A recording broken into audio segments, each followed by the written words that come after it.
If you're seeing this, then this is your Tarot Tuesday message. Welcome. My name is Lara. If you've been here, welcome back. If you've never been here before, it's so great to have you. We're here. We're going to talk a little bit about the astrology of the week ahead, as well as take a look with our oracle and our tarot and see what kind of things we can expect over the next 7 days. So settle in. We're going to hang out. We're going to chat. We're going to kiki. You know what I mean? And we're going to see what it's all about.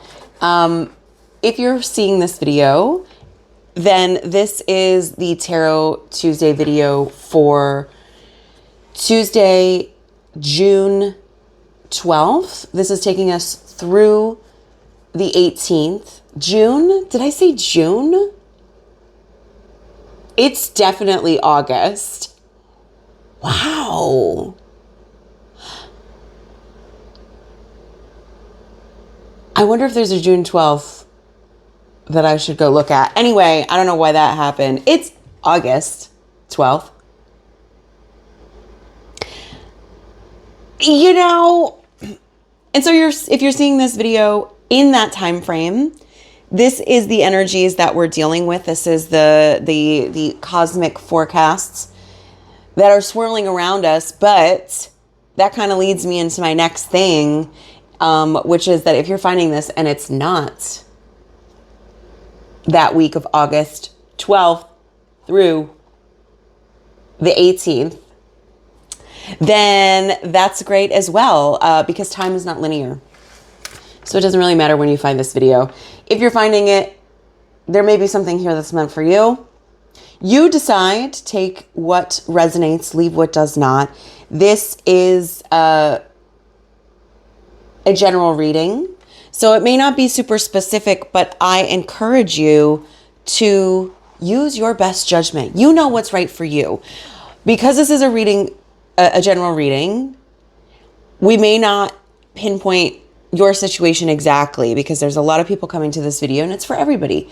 But these are the common themes, energies, patterns, behaviors that we're all working with in this moment, no matter when that moment is. So it could be June 12th, it could be August 12th, it could be any other points, really and truly. So that's what I have to say about it.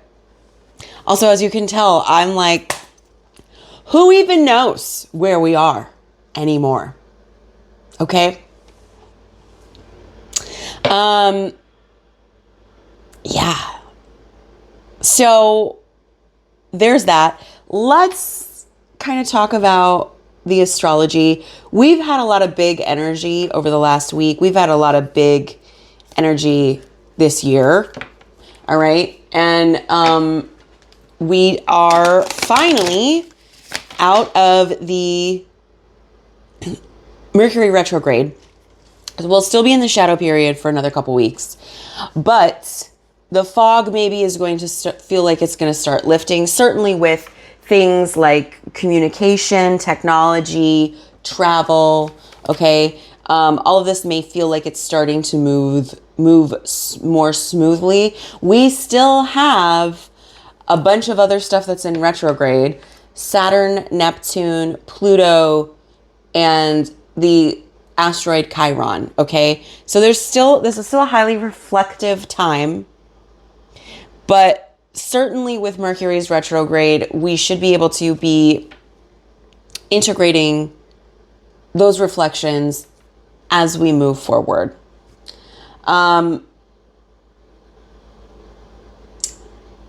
The day before getting into this week, Monday the 11th, August 11th, we also had Venus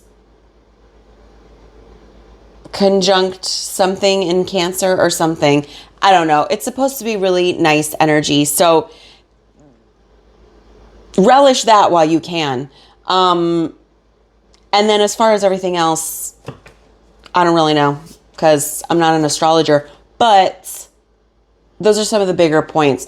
I may learn other things as we go through the week. That's usually what happens. But last week, you know, we finished up our Mercury retrograde. There was also a full moon in Aquarius. The day before that was the Lionsgate portal peak. Okay. There's been a lot going on. So we're going to see what we have coming up for us in the week ahead. Yeah, why don't we just jump in? You think so? Because that's kind of all I've got to talk about, surprisingly. She's always got something to say. Oh, boy. Okay, here we go. Yeah, let's just jump in. I feel like I don't really have too much information to give you, but I think that's okay. You know, I think we can handle that. I think the reading is going to show us anyway what we're walking through. So let's grab our Oracle of Mystical Moments here, and we're going to ask, what theme are we getting into this week? What's one card? Just kind of give us a theme, show us the vibe. This is it right there. Thank you. Ooh. Ooh, Morning Dew Girl. So beautiful. A lot of blue and a lot of green. You see the figure here. She's literally collecting the dew off of the huge flower that's behind her. Look at the earrings. Same thing as these dewdrops here. I'm getting a lot of patience with this card.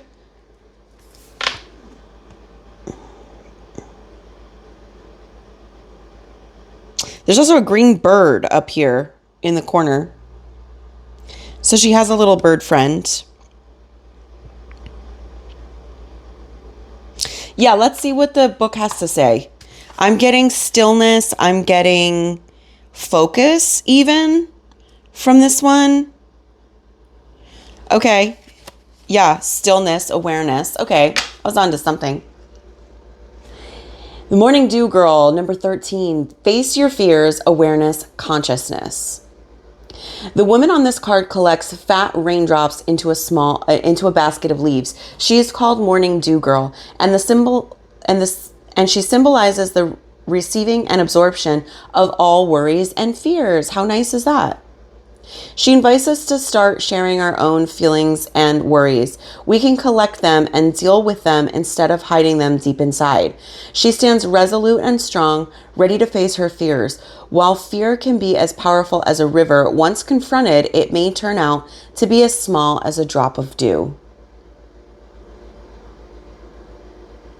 So maybe with that consciousness and awareness, there is potentially fears coming up, worries, okay? However, I did notice at the bottom of the deck, we also have the elixir of life. So there's an element here too of like transmuting the energy.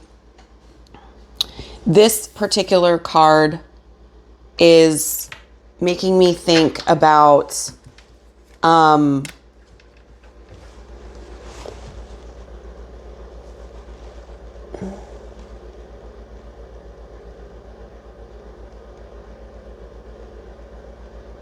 making me think about a particular meditation, which is where you like give your worries to the water, which is a really great meditation.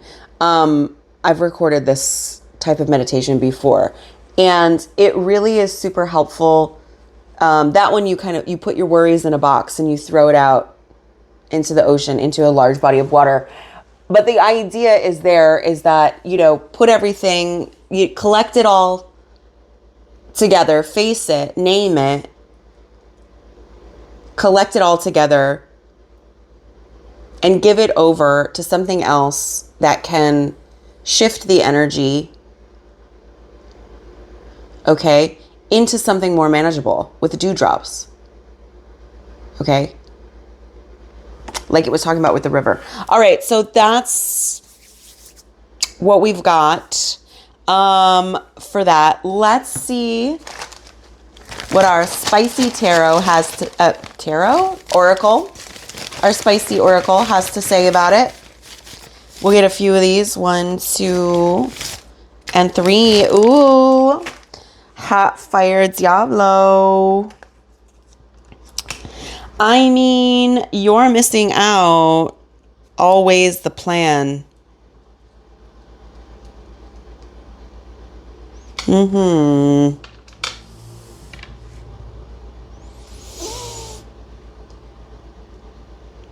There's something about the worries, about the fears that is keeping you from your plan. Okay, so whatever you're working on, a lot of us coming to this video are building things. We're working on materializing and manifesting things. And this fear, whether it's a fear of getting started, there's trepidation with the, maybe there's a lot of overthinking as well, which is creating more worry for you. And you're missing out is like with this trepidation, either you feel like you're missing out or you actually are missing out on elements of the plan, okay? Now, if you are missing out, I think this could go either way for, it could be that you feel like you're missing out because of these fears that have been holding you back. I certainly am identifying with that. I was just having a conversation about that with a robot, but I was still having a conversation about it with AI. But okay, it was like, I feel like all this fear is really holding me back. The reality is you're ready when you're ready. Stick to the plan and face these fears head on. A lot of it, you may be making mountains out of molehills here. Now, if you are our other type, that's our type A. Our type B is that you may actually be missing out on certain things because you are stuck behind this wall of fear or worry or what have you, okay? And so you are not committing to the plan. Some of us are already committed to the plan, okay? And you feel like you're missing out even though you are in fact committed to the plan. This was always a plan. You're on track. Now, then there's others of us that may be in danger. Sounds like super dramatic and too dramatic for this, but may be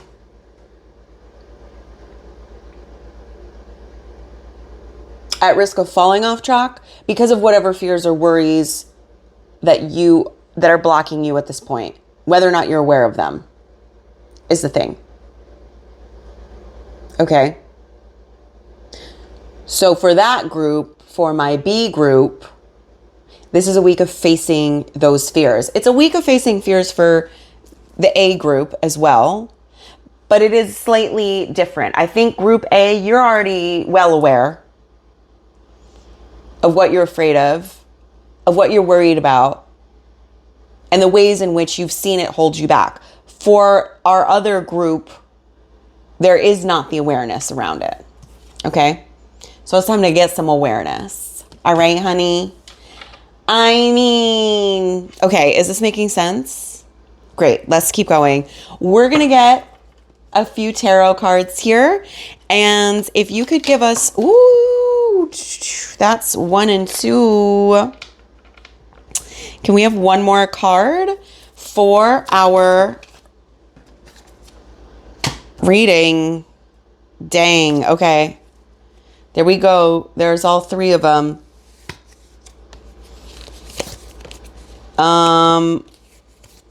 Yes. Okay, let me take a look at these.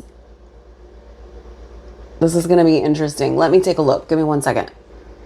All right. We'll make as much sense of this as we can. Let's start where we always start. We're going to start at the bottom of the deck with the shadow cards here. The shadow cards are representing our subconscious. So whether or not we're aware of this energy, this is just below the surface for you. And this is what is running the entire show, whether or not you're aware of it. So the Ten of Wands in reverse here, I think this is really, for the Ten of Wands for me, is in the reverse position, is about letting go as much as in the upright position. This is about hanging on to too much, okay? This is a card of being overburdened, all right? Taking on too many responsibilities. In the reverse position, maybe your attention has been divided around that. But what I am sort of keying into is this need to release the expectations of someone, something around you, someone's, some things around you, okay?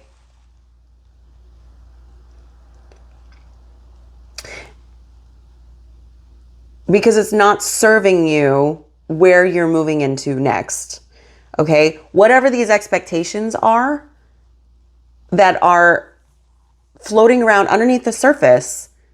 So your whole system operation, what literally gets you to move, is operating under someone else's expectation here with the Ten of Wands in reverse. It's incredibly draining with the Ace of Wands in reverse. The Ace of Wands in reverse also, I'm getting depletion here, like your cup doth not runneth over at the moment because of whatever this expectation is, all right, that you've been operating under. It's draining you. It's taking a lot out of you. And with the High Priestess, it's also disconnecting you from your intuitive wisdom, okay? And it's this intuitive wisdom. The High Priestess sits at the threshold. So this is like crown chakra blockage or third eye chakra blockage. Just an inability to really tap in to your inner knowing, okay? This could also be, there's more to be revealed with this in reverse. Nothing is as it seems. Okay. And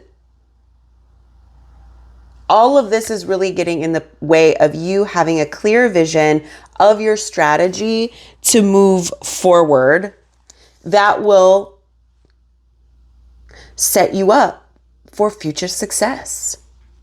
All right. Isn't that the whole point?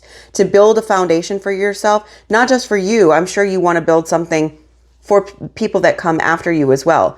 But definitely for you to be enjoying your life with the people that you love. Okay? That's why you're working on what you're working on. But there's still a lot of these psychological blockages from whatever it is that's draining you as you're operating underneath whatever expectation, someone else's expectation of you.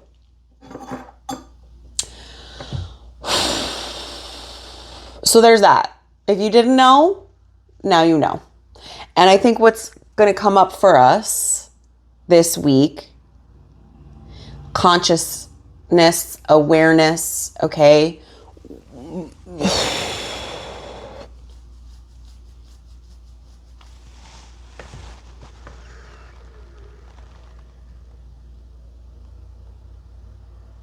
It's this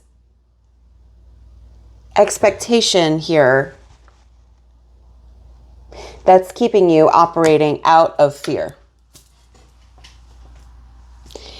And probably you've been working with this for a while. I know I certainly have. This week looks like it's going to be a bit of a doozy.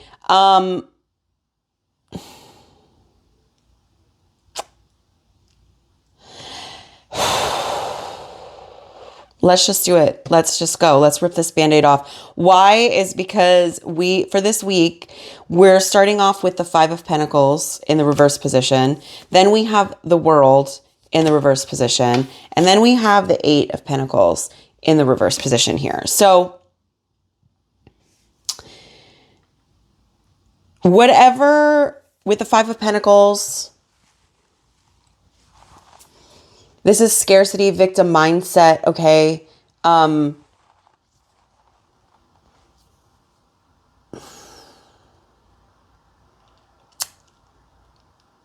Maybe it's an inability to ask for help or an inability to see what your real options are because you're operating under this false expectation, okay? And it's this sense of like not enough. That's the scarcity, the feeling like it's not enough. Now, whether that's financial or it's definitely, it's whatever it is, it's questioning your sense of security. There's something deeply embedded within you that is saying that there's not enough. You're not enough. The money's not enough. The love isn't enough. The food isn't enough. Pick a thing and it's not enough. Okay. So this is being highlighted this week. And I think this,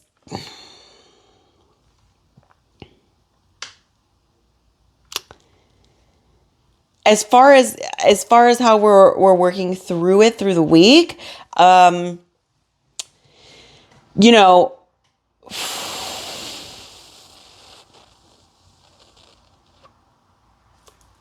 both the World in reverse and the Eight of Pentacles here are speaking to where we may be taking shortcuts. Okay. And that feels like that makes sense. If you are in this scarcity mindset, then you are more preoccupied, distracted attention. You're more preoccupied with your safety and security. Okay. But this is what's keeping you out of that feeling of that alignment.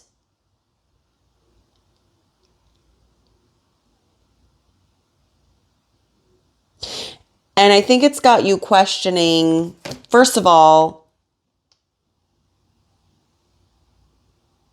or maybe you have been questioning, or maybe you've been back and forth questioning, right? We had those two groups of people here. So that was group A, with that fear of missing out in your execution of the plan. It's the distraction to take your focus away of why you're actually here. And I think that's for both. That part is for both of my groups, okay? However you connected with that first part of the reading, I see that is, you know, I think we're really seeing that this week.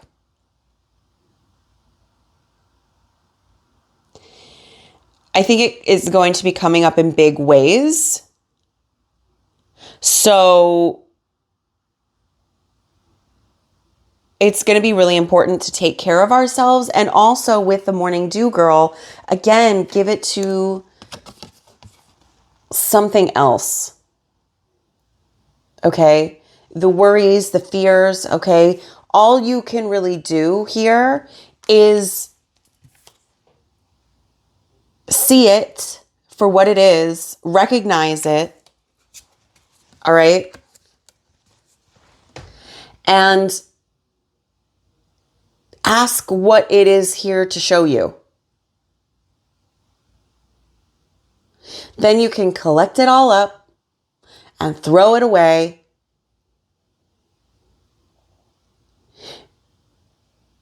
But first, you have to become aware of what it is.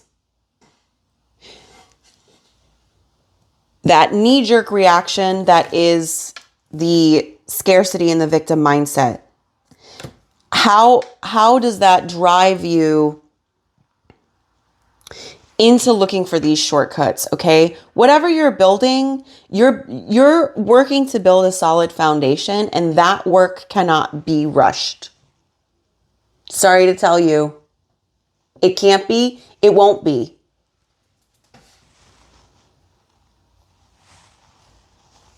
All right.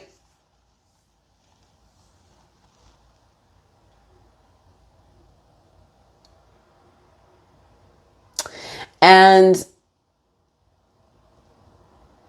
I don't even think that's really what it's about for you. I think it's just like,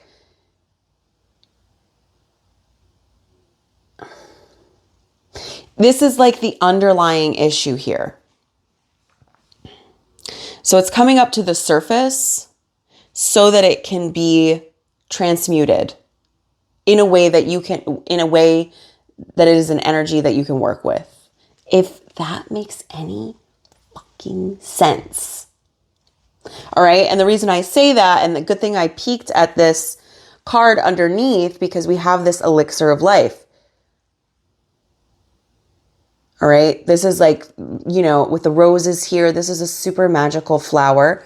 Roses are often called the lotus of the West in like the Western mystical and ceremonial tradition. Okay. They represent love. They represent death. They represent romance. They represent all kinds of things. Beauty, love, passion, desire. Okay. The elixir of life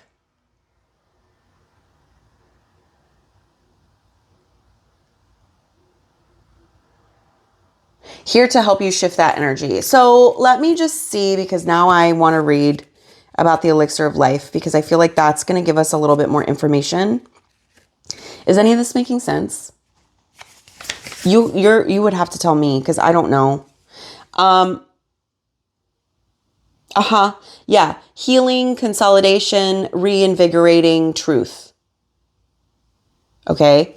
So a woman is leaning towards a deep red rose. She faces the flower with her eyes closed, concentrating on the lush bloom. She is receiving the sweet scent of nature and the energy of life. The wind rustles her hair, whispering the truths of the universe into her ear. She can hear her own breath mingling with the wind.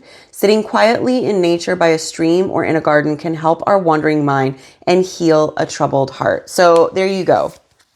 Go touch some grass as you work through this.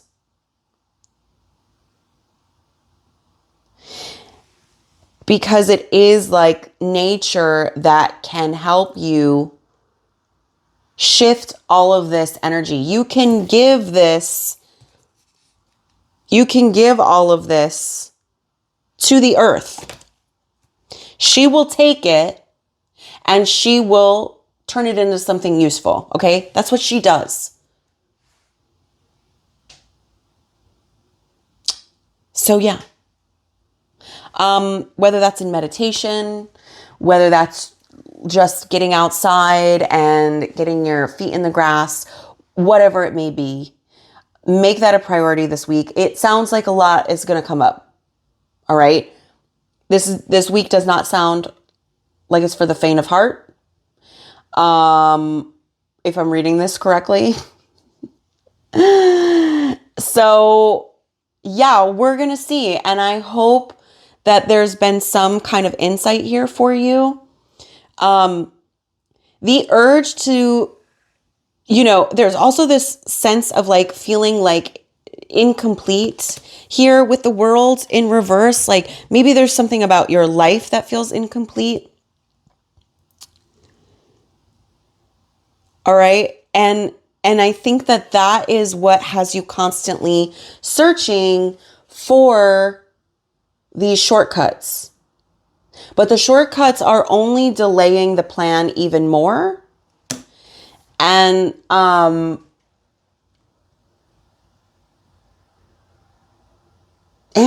that's where you're missing out, right?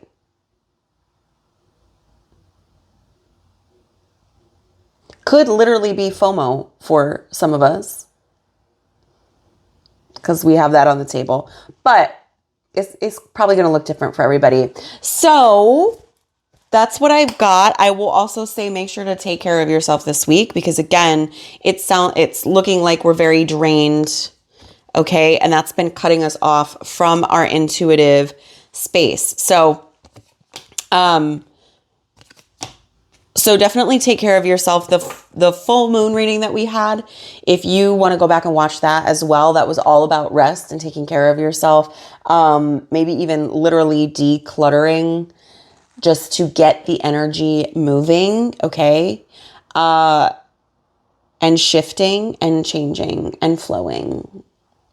All right. So hopefully that makes sense. I hope this helps maybe give you a little bit of insight. If nothing else, I hope it was entertaining for you. And, we'll see where the week takes us. And then we'll chat about it next week when we're back with another Tarot Tuesday. So in that case, I will just see you on the other side.